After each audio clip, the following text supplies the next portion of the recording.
பொள்ளாச்சின்ற ஒரு ஊர் எத்தனை பேருக்கு தெரியும்? பொள்ளாச்சி கை தூக்குங்க பாப்போம். பொள்ளாச்சின்னு ஒரு ஊர் இருக்கு, தெரியாதவங்களுக்குலாம் சரி கை கீழே போடுங்க.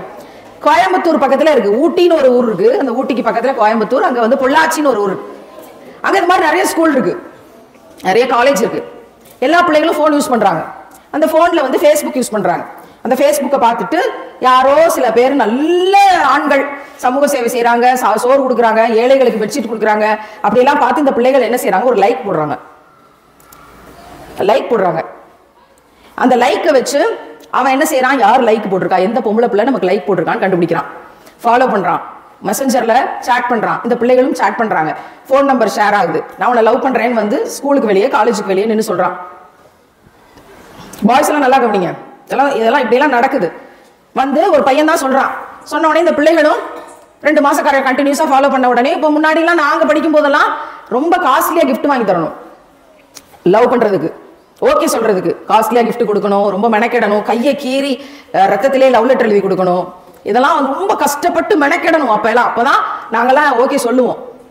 அப்படியான தலைமுறை இருந்துச்சு. இப்பெல்லாம் இப்படிலாம் இல்லை. சாப்பிட்டியா, உன்னை பார்க்காம என்னால இருக்க முடியாது, நீ பேசுறதை கேட்கலனா எனக்கு அப்படியே செத்துடலாம் போல இருக்கு, அப்படி எவனாவது சொன்னா பிள்ளைகள் யோசிக்காம பேசுவாங்க, செத்துடுறா சீக்கிரம் செத்துரு. அது மாதிரி உங்கள்கிட்ட எவ்வளவு சொன்னாலும் நீங்களும் அதே சொல்லுங்கடா, சீக்கிரம் செத்துரு, நாட்டுக்கு பாரம் மிச்சம் அப்படின்ட்டு.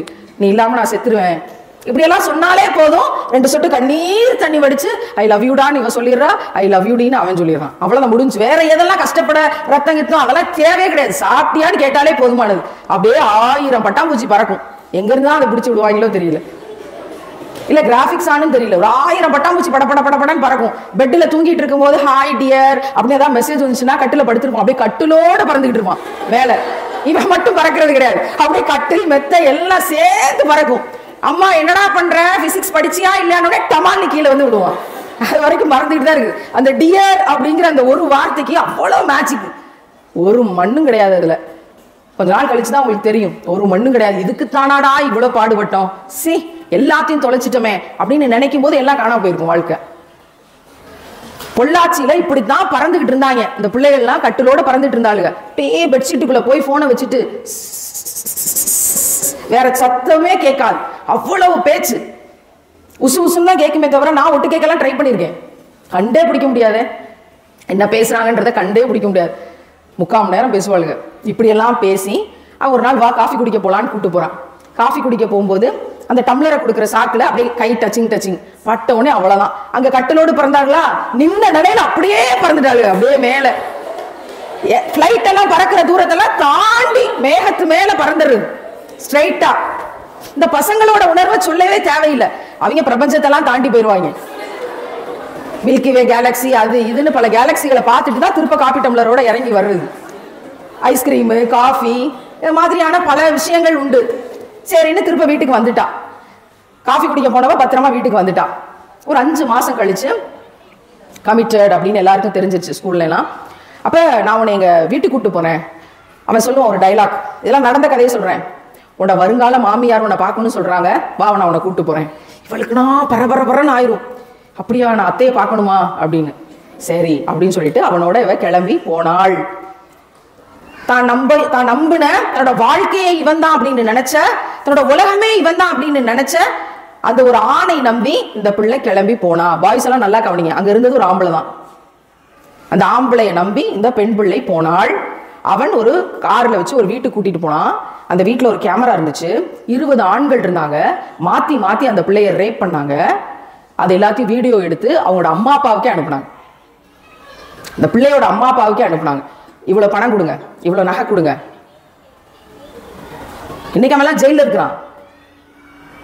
அந்த பிள்ளையோட நிலைமை, எத்தனை பிள்ளைங்க செத்து போனாங்க தெரியுமா? எவ்வளவு ஆடியோஸ் ரிலீஸ் ஆச்சு அந்த பிள்ளைங்களோட கதறி கதறி கத்துன பேசின விஷயங்கள். எத்தனை பேர் மண்ணெண்ணெய் ஊத்தி எரிச்சுக்கிட்டாங்க தெரியுமா? இதற்கு பேரு பொள்ளாச்சி பயங்கரங்கள் அப்படின்னு ஃபைலா இருக்கு. உலகமே பார்த்து கதறிச்சு பொள்ளாச்சியை பார்த்து, இப்படி நடந்துருச்சே இப்படி நடந்துருச்சே இப்படி நடந்துருச்சே. பேரு திருநாவுக்கரசுன்னு வச்சாங்க அவங்க அம்மா அவனுக்கு. அவன் தான் அதுக்கு லீடு. நாவுக்கரசு அப்படின்னு அந்த நாக்குக்கு அரசன், அவ்வளோ பெரிய சொல் அதிபதியா இருப்பான்னு நம்பி அந்த பேரை வச்சாங்க. அவன் தான் இப்போ வந்து ஜெயிலில் இருக்கிறான். கூடவே 11 பேர் இருக்காங்க. கோர்ட்டுக்கு சில மாதங்களுக்கு முன்னாடி கோர்ட்டுக்கு அந்த 11 பேர் வந்தாங்க. எப்படி வந்தாங்க தெரியுமா? புது சட்டை போட்டு பேண்ட் போட்டு நல்லா ஹேர் ஸ்டைல் பண்ணிட்டு ஹீரோ மாதிரி வர்றாங்க. நல்லா ஜாலியாக இருக்காங்க ஜெயிலில். இங்கே பிள்ளைகள் செத்து போனாளுங்க. அதில் ஒரு டாய்லெட் கிளீன் பண்ணுற அம்மாவோட மகள் 10th 480, 500க்கு 480. அந்த ஸ்கோர் பண்ணுறது எவ்வளோ கஷ்டம்னு படிக்கிற பிள்ளைகள் நமக்கு தெரியும். டாய்லெட் கழுவி கிளீன் பண்ண ஒரு அம்மாவுக்கு 480. இதே மாதிரி ஒரு கான்வென்ட்ல தான் அவளும் படிச்சா. 480 மார்க்கு. இந்த வீடியோ ரிலீஸ் ஆக போகுது. அம்மாக்கு தெரிஞ்சா அவ்வளவுதான், அவ செத்துருவா. இதுக்கு மேல் நம்மளால இந்த பூமியில உயிரோடு இருக்க முடியாதுன்னு கிழிச்சுக்கிட்டு செத்துட்டா. பாயில சுருட்டி அவளே சுருண்டு வீட்டில் கட்டில் கடியில அவளே செத்துட்டா. அவங்க அம்மா என்கிட்ட நேரடியாக வந்து சொன்னாங்க. இன்னுமே என் காதுல கேட்டுக்கிட்டே இருக்கு. அம்மா, நீங்க ஊர் ஊரா போய் பிள்ளைகளை பார்த்து இந்த செய்தியெல்லாம் பேசுங்கம்மா. என் பிள்ளை பேரை சொல்லாதீங்க, ஆனா இந்த ஊர் ஊரா இந்த செய்தியை பேசுங்கம்மா. இவ்வளவு நல்லா படிச்ச பிள்ளை தெரியுமா, நான் அப்படி வளர்த்தேன், நம்பி ஏமாந்துட்டா.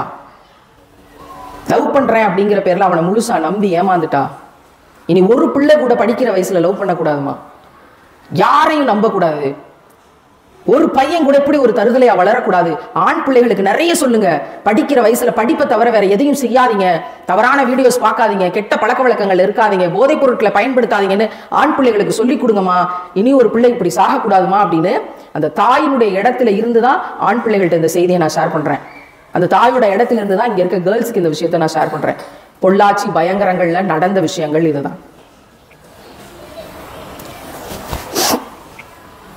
அப்படியே நாகர்கோயில்ல ஒரு விஷயம் நடந்துச்சு. காசின்னு ஒரு அக்யூஸ்டும் தான் திடீர்னு அரெஸ்ட் ஆகிறான். என்னடான்னு பார்த்தோம்னா, இது வரைக்கும் 150 பொண்களை இதே மாதிரி ஏமாத்தி, இதே மாதிரி லவ் பண்றேன்னு சொல்லி டிசைனா ஹேர் ஸ்டைலும் தாடியும் வைப்பானுங்க.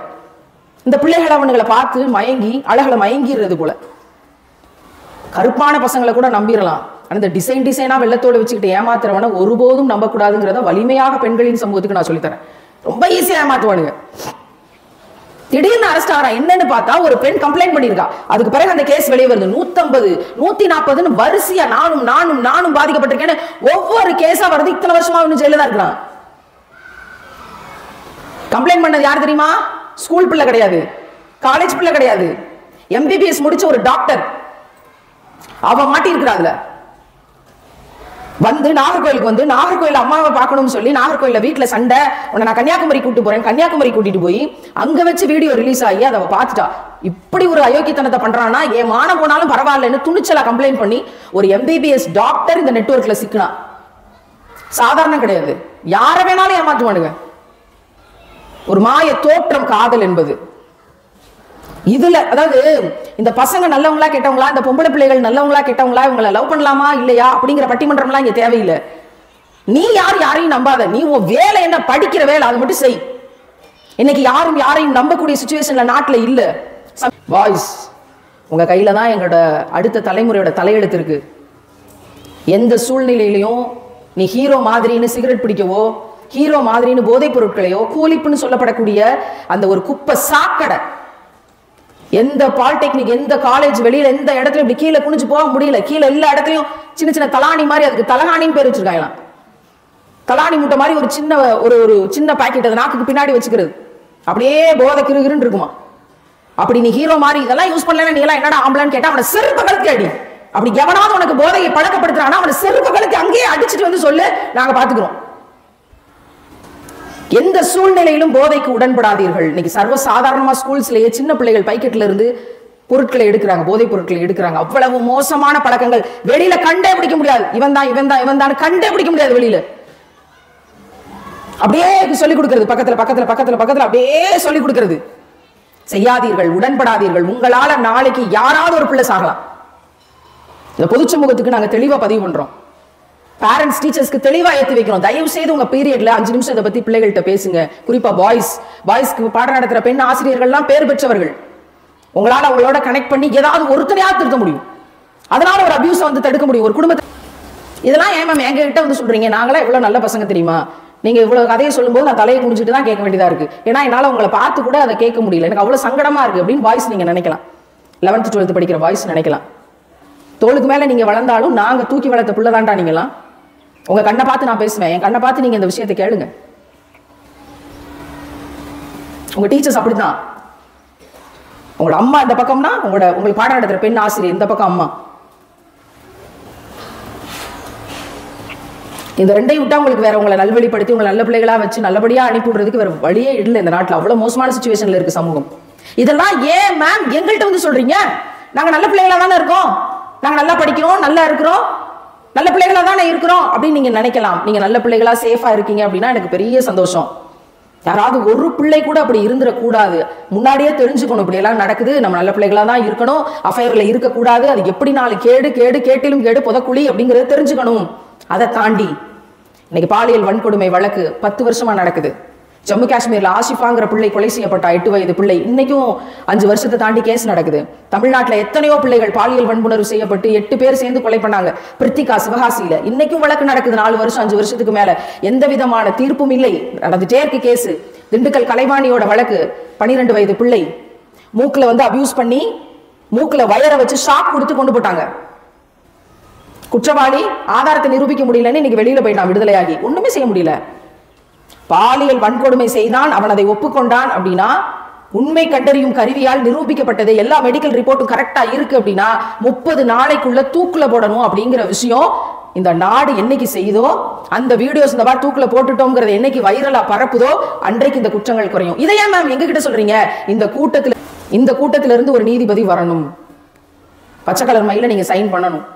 பாலியல் வன்கொடுமைக்கு எதிராக இவன் வந்து அக்யூஸ்ட், நான் கையெழுத்து போடுறேன்.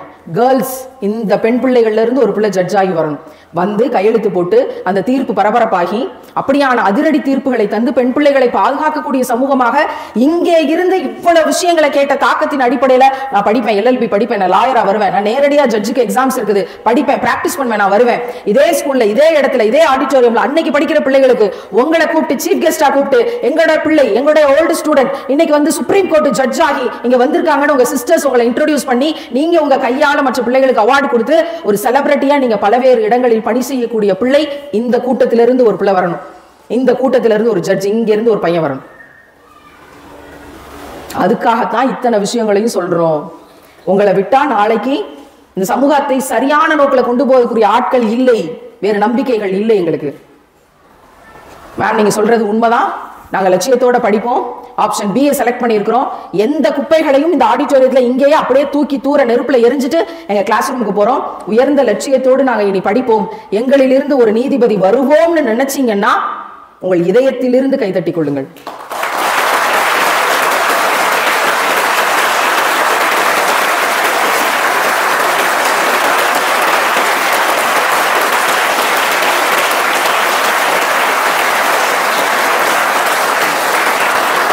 நிறைய பேர்கிட்ட ஸ்கூல்ஸ் காலேஜஸ்ல கேட்டுக்கிட்டு இருக்கிறோம்.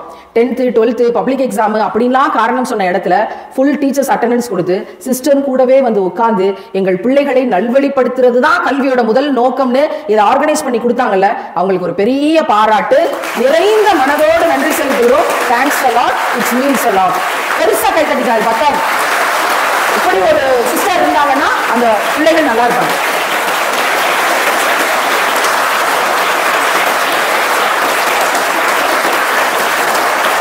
ஏன் நான் சொல்றேன்னா அவங்கள வந்து சந்திச்சு எங்க டீம் பேசினாங்க, வந்து சொல்லிக்கிட்டே இருந்தாங்க ஒரு 5 நிமிஷம். எவ்வளவு கைண்டா பேசினாங்க தெரியுமா, எவ்வளவு விஷயங்கள் அக்கறையோட பேசினாங்க தெரியுமா, எவ்வளவு பொலைட்டா சொன்னாங்க தெரியுமா. அவங்கள பார்த்தா ஒரு நிறுவனத்துக்கு தலைவி மாதிரியோ இந்த பிள்ளைகளுக்கு பொறுப்புதாரி மாதிரியோ தெரியல, ஒரு பேரண்டா கீழே இருந்து இந்த பிள்ளைகளை எப்படியாவது நல்வழிப்படுத்தணுங்கிற அவ்வளவு கரிசனத்தோடு பேசினாங்கன்னு திரும்ப திரும்ப சொல்லிட்டே இருந்தாங்க. இதுதான் அச்சீவ்மெண்ட். நீங்க நாளைக்கு எந்த பொசிஷனுக்கு போனாலும் உங்களை சுற்றி இருக்கிற ஒரு 100 பேருக்காக உங்களோட சிஸ்டரோட மனசுல இருக்க கருணை மாதிரி ஒரு 100 பேருக்காக கவலைப்பட முடியும் என்றால் அதுதான் இன்ஸ்பிரேஷன், அதுக்கு பேரு தான் வெற்றி, அதுக்கு பேரு தான் அச்சீவ்மெண்ட் அப்படிங்கறத மனசுல வச்சுக்கோங்க. சோ உங்களோட ரோல் மாடல் கூடவே நீங்க வாழ்றீங்க, இத்தனை வருஷம் படிக்கிறீங்கன்றதுல நீங்க ரொம்ப சந்தோஷப்பட்டுக்கலாம். ஒரு நல்ல இடத்துல படிக்கிறீங்கன்றதுல எனக்கு பெரிய சந்தோஷம். நல்லா இருங்க, நிறைய படிங்க, சந்தோஷமா எந்த விதமான குழப்பத்திலையும் டிஸ்டர்பன்ஸ்லையும் இல்லாம முடிஞ்ச வரைக்கும் படிங்க. ஆவரேஜ் ஸ்டூடெண்டா இருங்க, தப்பு இல்ல. 50 மார்க் வாங்குங்க, 100க்கு தப்பு இல்ல. ஆனால் முழு ஒழுக்கத்தோடு இருந்து விடுங்கள், 100க்கு 100 ஒழுக்கத்தோடு இருந்து விடுங்கள். எந்த விதமான அஃபேருக்குள்ளையும் உங்க மைண்டை வந்து டீனேஜ்ல சிக்க விட்டுறாம ஒரு லட்சியத்தோடு உயர்ந்து வாங்க. இங்க இருந்து ஒரு ஜட்ஜ் வந்துட்டா, ஒருவேளை நான் உயிரோடு இருந்தா எனக்கு கனெக்ட் பண்ணி நீங்க அன்னைக்கு சொன்னீங்க இன்னைக்கு நான் ஜட்ஜ் ஆயிட்டேன்னு யாராவது அப்படி ஆன பிறகு எனக்கு தொடர்பு கொண்டு சொல்லுங்கள். அது எனக்கு பெரிய மோட்டிவேஷனா இருக்கும் அன்னைக்கு காலகட்டத்தில். ஸோ நிச்சயமா அப்படியான பிள்ளைகளாக நீங்க வர்றதுக்கு எங்களோட வாழ்த்துக்கள். உங்க சிஸ்டருக்கும் ஸ்டாஃபுக்கும் அத்தனை பேருக்கும் எங்களோட நன்றிகள். உங்களுக்கும் என்னுடைய பாராட்டுகள். Be aware, B bolt, be safe. Thank you all.